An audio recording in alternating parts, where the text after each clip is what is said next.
First of all, thank you for the invitation to speak on a subject that I am very passionate about, the growth of women's influence in political and congressional policy.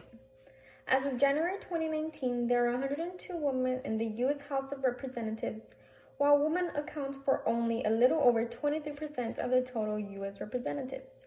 More women are serving in Congress and are running for the nation's highest office in record numbers. As a result, women's influence and power in the political field in the United States is dramatically growing, from newcomers like Alexandria Ocasio-Cortez to seasoned political veterans like Hillary Clinton and Nancy Pelosi. These women are the leading voices in Washington, D.C. and beyond are here to remind us that women are not to be taken lightly in politics anymore. So why does it matter? First and foremost, the influence of women in politics is essential to building and sustaining strong, vibrant democracies. Second, it is a matter of equity and logic. Having women in powerful decision-making political positions is a human right for women to enjoy the equal opportunity as their male counterparts. Before I continue, let me tell you a little about why this subject is so important to me. I have been fascinated by politics as long as I can remember. I have developed an interest in fair and equal representation for all through my mother's involvement in local politics. It has been very inspiring attending town hall meetings, city council meetings, and local school board meetings with her and seeing her voice her opinion with passion and conviction. I have also read and studied books and have done research on the internet about national politics. I will start by pointing out the benefits of having women in powerful decision-making positions that influence policies and government.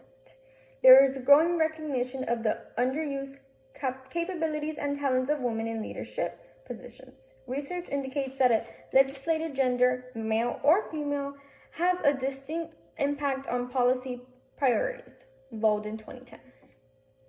Women's political participation results in noticeable gains for democracy, including greater awareness to citizens' needs, better cooperation between party and ethnic lines, and more sustainable future.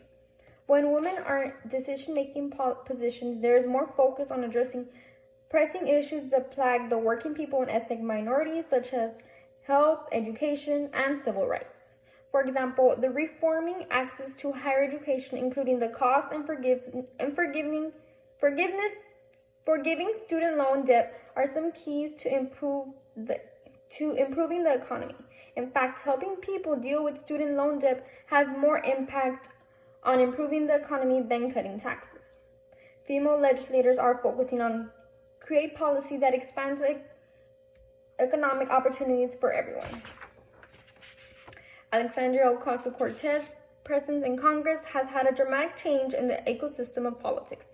The youngest woman ever elected made waves when she defeated Rep. Joe Crowley in the New York primary in June 2018 with 57.13% of the vote. This came as a surprise because Crowley was one of the most powerful Democrats in Congress, and Ocasio-Cortez was considered a newbie. Just 5 months later, Ocasio-Cortez became the youngest woman ever elected to Congress at 29 years old. Her win was more surprising because she ran on a deeply progressive campaign that included controversial issues such as abolishing ICE, federal jobs guarantee, economic security for those unable to work, free health care, a family living wage, and a radical New Green New Deal for renewable energy, and a 70% increased tax rate for the wealthy. Although Ocasio-Cortez seems to be under constant scrutiny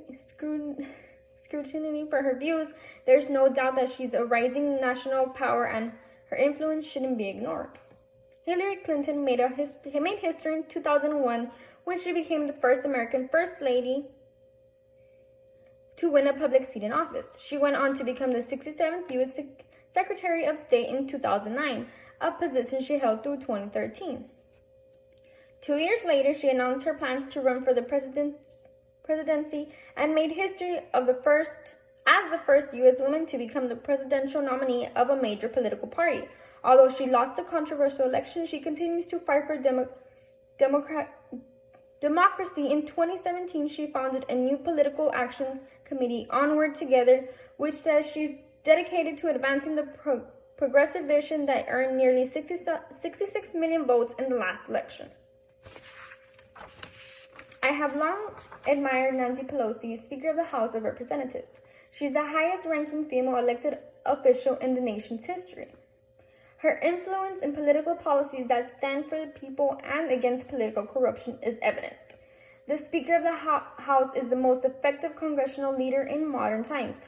From that platform, she has been instrumental in the passage of many landmark bills, including the Affordable Care Act, the Dodd-Frank Wall Street Reform and Consumer Protection Act, the Don't Ask, Don't Tell, Repeal Act, the American Recovery and Reinvestment Act, the 2010 Tax Relief Act. Although she has been the target of thousands of negative campaign attacks, she has constantly defeating the opposition, thus become the first lawmaker in more consistently defeating the opposition. Thus became the first lawmaker in more than half a century to hold the Speaker of the House office twice. This assures her status as the highest-ranking and most powerful elected woman in American political history. Ms. Pelosi has also been a fierce opposition to the most powerful political figure in the United States, President Donald Trump. She was the main reason President Trump failed to repeal Obamacare.